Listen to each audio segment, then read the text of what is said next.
ये है दुनिया का most wanted alive person. US government की तरफ से इस पर कई सारे चार्जेस लगाए जा चुके हैं, जिनमें मेन चार्जेस हैं यूएस के खिलाफ जासूसी करते हुए इनका बेइंतहा हाईली क्लासिफाइड सीक्रेट डाटा चोरी करके लीक कर देना।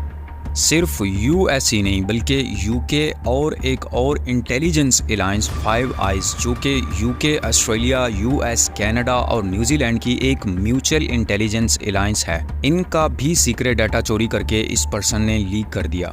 इस डाटा लीकेज की वजह से सिर्फ यूएस ही नहीं बल्कि यूके और फाइव आइज को भी शर्मिंदगी का सामना करना पड़ा।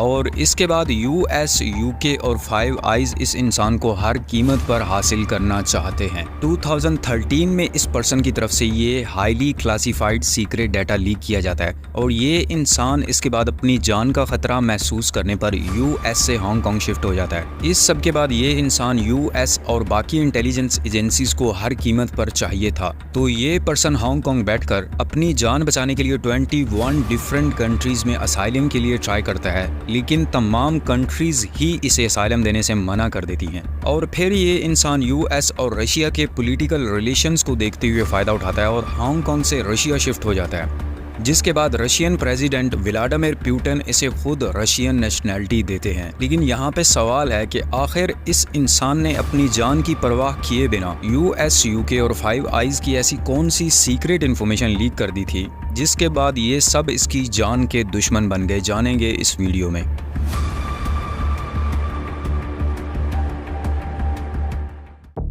6 जून 2013 को ब्रिटेन की दो बड़ी न्यूज़ एजेंसीज द गार्डियन और वाशिंगटन पोस्ट की तरफ से कई सारी रिपोर्ट्स पब्लिश की जाती हैं। इन रिपोर्ट्स में American national security agency NSA और फाइव आइज इंटेलिजेंस अलायंस की तमाम सीक्रेट इंफॉर्मेशन लीक की जाती है, जिसने पूरी दुनिया को हिलाकर रख दिया। यहाँ यूएस गवर्नमेंट को समझ ही नहीं आ रही थी कि इनकी इतनी सारी सेंसिटिव और सीक्रेट इंफॉर्मेशन कैसे और किसने लीक कर दी। इन रिपोर्ट्स के पब्लिश होने के 3 दिन बाद ये इंसान, जिसका नाम एडवर्ड स्नोडन है, दुनिया के सामने आता है। एडवर्ड स्नोडन असल में हाई स्कूल ड्रॉप आउट था, लेकिन इसकी कंप्यूटर एबिलिटीज कमाल की थी और अपनी इन्हीं कंप्यूटर एबिलिटीज की वजह से स्नोडन को दुनिया की सबसे बड़ी इंटेलिजेंस एजेंसी CIA की ब्रांच NSA में कंप्यूटर साइंटिस्ट की जॉब मिलती है। और यही था वो पर्सन जिसने American national security agency NSA और फाइव आइज इंटेलिजेंस एजेंसी की highly classified secret information leak की थी। किसी भी इंटेलिजेंस एजेंसी में एक आम एम्प्लॉय को सीक्रेट प्रोजेक्ट्स के बारे में इतनी इंफॉर्मेशन नहीं होती। एडवर्ड स्नोडन NSA में कोई आम एम्प्लॉय नहीं था, बल्कि सिस्टम एडमिनिस्ट्रेटर के साथ साथ अपनी कंप्यूटर एबिलिटीज की वजह से मल्टीपल पोस्ट पर काम कर रहा था, जिनमें general contractor, consultant, analyst, computer scientist, technology specialist और वेब एप्लीकेशन डेवलपर जैसी पोस्ट शामिल थीं।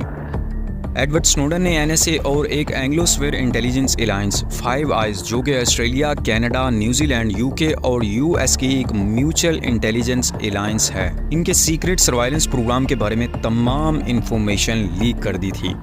सर्वाइलेंस प्रोग्राम में कोई भी इंटेलिजेंस एजेंसी किसी खास पर्पस के लिए किसी इंसान, किसी कंपनी या किसी कंट्री पर अपने जासूसों की मदद से या सर्वाइलेंस इक्विपमेंट की मदद से नजर रखती है। फाइव आइज इंटेलिजेंस एजेंसी और NSA ऑफ यूएस की highly classified secret information leak करने के बाद एडवर्ड स्नोडन यूएस का मोस्ट वांटेड पर्सन बन चुका था। सवाल है कि ऐसी क्या खास इंफॉर्मेशन थी इन लीक्स में।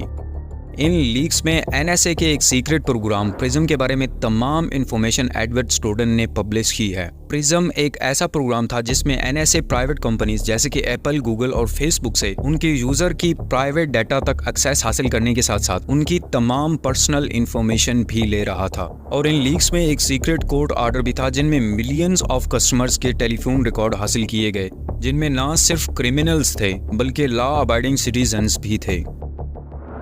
इसके बाद इन लीक्स में 18 पेजेस का एक प्रेसिडेंशियल मेमो होता है, जिसमें president Barack Obama intelligence agency officials को अपकमिंग ओवरसीज साइबर अटैक की लिस्ट तैयार करने का ऑर्डर कर रहे होते हैं। ये तो बस टिप ऑफ द आइसबर्ग था। NSA ने हांगकांग और चाइना में कई सारे कंप्यूटर सिस्टम्स हैक कर रखे थे, जिनमें कुछ मिलिट्री सिस्टम्स भी थे।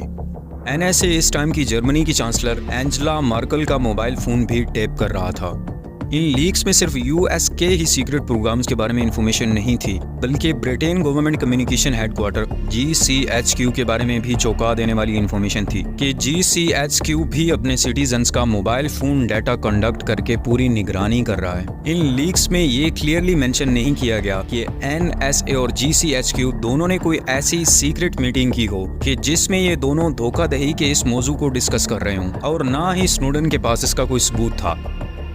लेकिन ये बात क्लियर थी कि NSA और GCHQ अपने हर किस्म के पर्पस के लिए अपने सिटीजन्स को इस्तेमाल कर रहा था। इस सब के बाद NSA और पेंटागन ने यह रिवील किया है कि एडवर्ड स्नोडन ने करीब 2 million highly classified secret files NSA के सिस्टम से डाउनलोड की हैं। लेकिन यहाँ सवाल है कि कैसे एडवर्ड स्नोडन ने टॉप सीक्रेट गवर्नमेंट फैसिलिटी से इतनी आसानी से हाईली क्लासिफाइड सीक्रेट फाइल्स चोरी कर ली।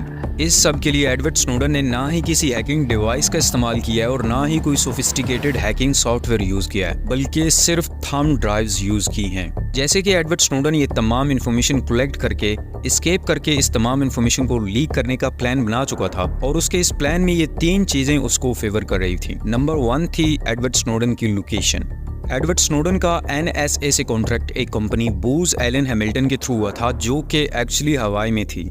ये NSA के हेडक्वार्टर जो कि मैरीलैंड में था उससे 5000 किलोमीटर के फासले पर थी, और यहाँ 6 घंटे मैरीलैंड से टाइम पीछे हुआ करता था। यानी कि मैरीलैंड NSA हेडक्वार्टर में वर्कर्स 6 घंटे पहले ऑफिस छोड़कर जा चुके होते थे, जबकि हवाई में स्नोडन 6 घंटे बाद ऑफिस छोड़ता था।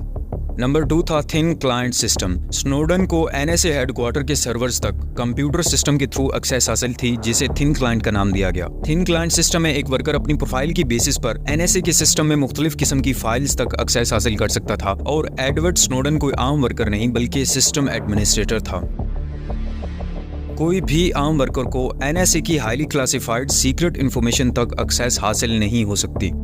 दूसरी तरफ एडवर्ड स्नोडन को अपनी पोस्ट की बेसिस पर NSA की तमाम क्लासिफाइड सीक्रेट इंफॉर्मेशन तक एक्सेस हासिल थी। सिर्फ इतना ही नहीं बल्कि स्नोडन अपने आप को एक आम वर्कर शो करते हुए और बिना कोई डिजिटल सिग्नेचर छोड़े हुए NSA के इंटरनेट तक भी एक्सेस हासिल कर सकता था। एक सिस्टम एडमिनिस्ट्रेटर को ये भी एडवांटेज था कि वो NSA की किसी भी सिस्टम या सीक्रेट इंफॉर्मेशन तक सीक्रेटली अपने आप को घोस्ट यूजर शो करते हुए भी एक्सेस हासिल कर सकता था। और तीसरी चीज ही यही थी, यानी कि स्नोडन की NSA में जॉब प्रोफाइल। NSA में सिस्टम एडमिनिस्ट्रेटर होते हुए एडवर्ड स्नोडन को थंब ड्राइव्स यूज करना अलाउ था। वो आसानी से किसी भी एक सिस्टम से दूसरे सिस्टम तक इंफॉर्मेशन कॉपी करके ले जा सकता था। स्नोडन ने सिर्फ 4 हफ्ते ही हवाई में NSA के लिए काम करती हुई इतनी इन्फॉर्मेशन हासिल कर ली थी कि वो दुनिया को चौंका देने के लिए काफ़ी थी। और एडवर्ड स्नोडन ने फिर ये डिसाइड किया कि ये तमाम राज दुनिया के सामने आने चाहिए, और उसे इस बात का भी इल्म था कि कोई भी विदाउट प्रूफ्स इसकी बातों को मानने को तैयार नहीं होगा। इसलिए इसने इन तमाम प्रूफ्स को थंब ड्राइव में डाउनलोड करके अपने पास रख लिया, और उससे अगले ही दिन एडवर्ड स्नोडन अपने काम से बीमारी का बहाना बनाकर लीव्स ले लेता है। कुछ दिन तो ऐसे ही चलता रहा, लेकिन जब एडवर्ड स्नोडन का मोबाइल फोन बंद हुआ तो NSA के ऑफिशियल्स को हैरानी हुई और उनको इस बात का शक हुआ कि यकीनन कुछ गलत हो रहा है। इसके बाद NSA ऑफिशियल स्नोडन को तलाश करने लगते हैं, लेकिन इससे पहले ही एडवर्ड स्नोडन अपनी सेफ्टी के लिए हांगकांग शिफ्ट हो चुका था। हांगकांग में एडवर्ड स्नोडन 2 ट्रस्टेड जर्नलिस्ट ग्रीनवाल्ड और लॉरा पोर्टर्स से मिलकर उन्हें ये तमाम स्टोरी बताता है, जिसके बाद पूरी दुनिया का पॉइंट ऑफ व्यू US और UK गवर्नमेंट के खिलाफ बदलने वाला था। स्नोडन NSA के तमाम सीक्रेट प्रोग्राम्स के बारे में दुनिया के सामने सच्चाई ले आता है और NSA के एक सीक्रेट प्रोग्राम प्रिज्म के बारे में तमाम इंफॉर्मेशन लीक कर देता है। प्रिज्म प्रोग्राम में NSA US की तमाम बड़ी internet companies Google, Apple, Facebook से उनके यूजर्स का डाटा अपने पर्पसेस के लिए कलेक्ट करके यूज कर रहा था। US ही नहीं बल्कि Britain government communication headquarter GCHQ भी अपने सिटीजन्स का मोबाइल फोन डाटा कलेक्ट करके अपने पर्पसेस के लिए यूज कर रहा था, और इसके साथ ही 5 आइज इंटेलिजेंस अलायंस सेम यही काम करके अपने पार्टनर कंट्रीज तक तमाम सीक्रेट इंफॉर्मेशन पहुंचा रही थी।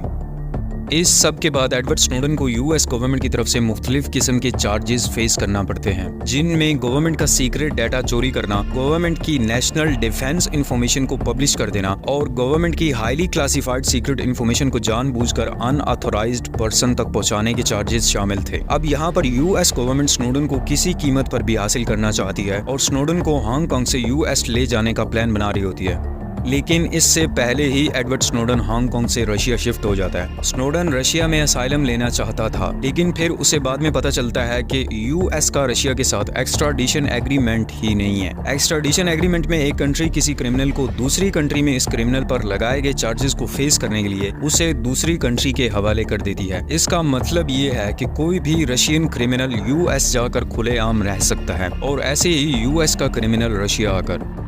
हांगकांग से रशिया शिफ्ट होने से पहले एडवर्ड स्नोडन ने कई सारी और कंट्रीज में असाइलम लेने की कोशिश की थी, लेकिन किसी कंट्री ने भी इसे असाइलम ना दिया। I applied for asylum in 21 different countries, all throughout Western Europe and other parts of the world. And all of them tried to avoid giving an answer because they didn't want to say one way or another or alienate the United States government by taking a public side against them. इस सब के बाद भी Edward Snowden का एक interview में ये कहना था कि हालात अपनी फेवर में होने पर वो अपनी कंट्री यूएस शिफ्ट होना चाहते हैं।